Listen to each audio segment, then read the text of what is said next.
যে সমাবেশটা করছে গ্রাহকদের যে দাবি দেওয়া, এটার সাথে তো আমরা কখনোই একমত না। আমরাও ব্যাংকের ভালো চাই, গ্রাহকরা ভালো চাই। যেটা বিষয় হয়েছে যে বাংলাদেশ ব্যাংক থেকে নতুন চেয়ারম্যান নিয়োগ করা হয়েছে আগের চেয়ারম্যান পদত্যাগের প্রেক্ষাপটে। নতুন চেয়ারম্যান আসার পরে স্বাভাবিকভাবে উনি বোর্ড মিটিং দিয়েছে আজকে। এখন যেহেতু সকাল থেকে এখানে গ্রাহকদের তারা এই নতুন চেয়ারম্যানকে মাইনে নেওয়া না নেওয়া ব্যাপারে তাদের যেহেতু আছে, তাদের একটা দৃষ্টিভঙ্গি আছে। ওরা এখানে একটা অবরোধ সৃষ্টি করার ফলে ওরা যখন দেখছে ফিজিক্যালি এখানে এসে মিটিং করা সম্ভব হবে না, তখনই তারা সিদ্ধান্ত দেয় যে জুমের মাধ্যমে মিটিংটা করা। সেই অনুমোদনটা বাংলাদেশ ব্যাংক থেকে নেওয়া হয়েছে। তখনও এই পরিস্থিতি সৃষ্টি হয় না, তার আগের ব্যাপারে এটা। এর পরবর্তীতে তো জুম মিটিং আর আমরা এখনো করতে পারি না বা করা হয় না, যেহেতু আমাদের গ্রাহকদের দাবি দেওয়া আছে যে জুম মিটিংয়ের ব্যাপারে আমরা যাতে কোনোভাবে ব্যাংকের পক্ষ থেকে কোনো সহযোগিতা না করি, কোনো লিঙ্ক না দেই, সেটা জন্য তারা আমাদেরকে অনুরোধ করছে। তাদের অনুরোধের প্রতি শ্রদ্ধা রেখে সম্মান করে আমরা সেটা থেকে বিরত থাকছি। এখন পর্যন্ত সেই জুম মিটিংটা করা যায় না, হয়ও না। এটা হলো একটা। আরেকটা আপনি বলছেন যে ওই অনলাইন দুটো তো চলে আসলো, দুটো প্রশ্ন তো দিল। এখানে আরেকটা প্রশ্ন গ্রাহকরা বারবারই করছেন যে আপনারা দরজা আটকে আইন শৃঙ্খলা বাহিনী, গোয়েন্দা সংস্থা বাহিনীর সাথে বৈঠক করছেন, আমার অভিযোগ করা হচ্ছে। বিষয়টা আসলে কি? না, এটা একদম ওইরকম কোনো বিষয়ই না। আইন শৃঙ্খলা বাহিনী আমাদের এখানে যখনই কোনো মব হয় ওনার এখানে আসে, সৌজন্যের সাথে আমাদের কাছে আসে। ওনারা তো আজকে কয়েক দফাই আছে আমাদের এখানে, কোনো সমস্যা আছে কিনা বাংলাদেশ ব্যাংকের তো এখানে আসে না।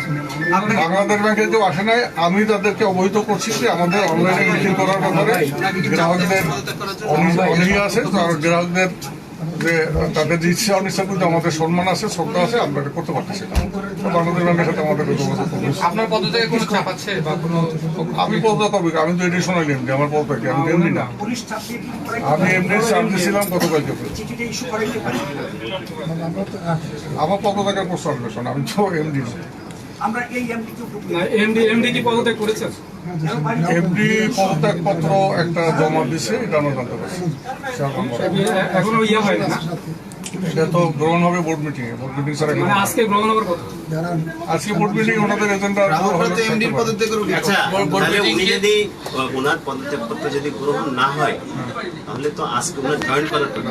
ওনার কিন্তু 31 মে পর্যন্ত ছুটি ছিল, বোর্ড ছুটি ছিল। তাহলে উনি জয়েন করেছেন কিনা বা এরকম কোনো উদ্যোগ আছে? উনি হলো আমার প্রাক্তন কলিগ, আমরা লং ইয়ার্স একত্রে চাকরি করছি। ওনার পদত্যাগের বিষয় হলো কমপ্লিটলি বোর্ডের সাথে রিলেটেড, এটা ম্যানেজমেন্টের সাথে রিলেটেড কোনো ব্যাপার। আমি এডিশনাল এমডি, উনি এমডি ছিল। উনি আবার এমডি হিসেবে এসে বসে গেল, আমি কিন্তু আমার চেম্বারই আছি, এটা কিন্তু এডিশনাল এমডি চেম্বার। তো সেটা ওইটার সাথে আমাদের সাথে বিষয় না, ওটা হলো বোর্ডের সাথে।